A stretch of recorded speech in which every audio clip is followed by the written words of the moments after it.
వచ్చేసాడు మీ #హేమంత్ వచ్చేసాడు సరికొత్త వీడియోతో. హలో గాయ్స్, అందరూ ఎలా ఉన్నారు? ఈరోజు నేను మీకు నా కెమెరాతో చూపిస్తాను మీకు కళ్ళకు కట్టినట్టుగా మన చిదంబర ఆలయాన్ని. ఇది కడలూరు జిల్లాలోని వెల్లార్ నది మరియు పీచావరం మడ అడవుల సమీపంలో ఉన్న ఈ టెంపుల్ని చైతన్యపు ఆకాశానికి ప్రతీకగా నిలుస్తుందన్నమాట. ఇది ఒక పంచభూత స్థలం. దీన్ని వాస్తుశిల్పం మరియు మార్గణి ఆని పండగలు వేలాది మందిని ఆకర్షిస్తాయన్నమాట. ఈ గుడికి దీన్నే తిల్లై నటరాజస్వామి ఆలయం అని పిలుస్తారు. 4 వైపులా ఎత్తైన గోపురాలతో కూడిన అద్భుతమైన ద్రావిడ వాస్తుశిల్పాన్ని కలిగి ఉండటమే ఈ ఆలయం యొక్క ప్రత్యేకత. ఈ టెంపుల్లో ఇంకో విశేషం కూడా ఉందండోయ్. అది మనకి శివకేశవుల మధ్య బాండింగ్ని తెలియజేస్తుందన్నమాట ఈ ఆలయం. ఈ ఆలయంలో విష్ణువు కూడా ఉంటారనమాట. శేషపాన్పుపై పవలిస్తూ నటరాజస్వామి వారికి ఎదురుగానే ఉంటారు.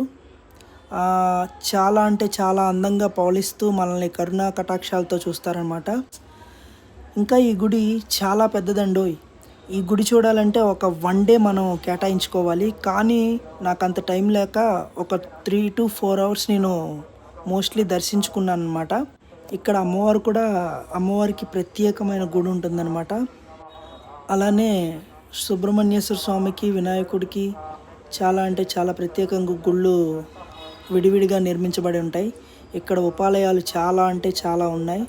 అండ్ గుడి ప్రాంగణం చాలా పెద్దది. ఎత్తైన రాజగోపురాలతో, ఎత్తైన మండపాలతో, ఆస్థాన మండపాలతో కలిసి చాలా అంటే చాలా పెద్దగా ఉంటుంది. తమిళనాడులో ఏ మూలకి వెళ్ళినా, ఏ గుడిలోకి వెళ్ళినా మన వాళ్ళ డామినేషన్ ఎక్కువ ఉంటుంది. తమిళోళ్ళ కన్నా కూడా మన ఆంధ్ర వాసులే చాలామంది ఉంటారు ఈ గుడిలో కానీ, అరుణాచలంలో కానీ. ఇంకా చెప్పాల్సిన పని లేదు అరుణాచలం గురించి అయితే. ఈ గుడిని సందర్శించాలంటే మనం కడలూరు జిల్లాలోని తమిళనాడులో ఉంటుందన్నమాట ఈ ఏరియా, చిదంబరం అని.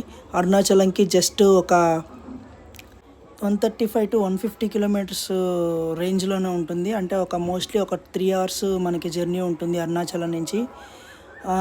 ఇక్కడికి రావాలంటే విల్లుపురం జంక్షన్ నుంచి మనకి చాలా ట్రైన్స్ అవైలబుల్గా ఉంటాయి. వీడియో నచ్చితే అందరూ సబ్స్క్రైబ్ చేయండి guys. Thank you so much. Love you.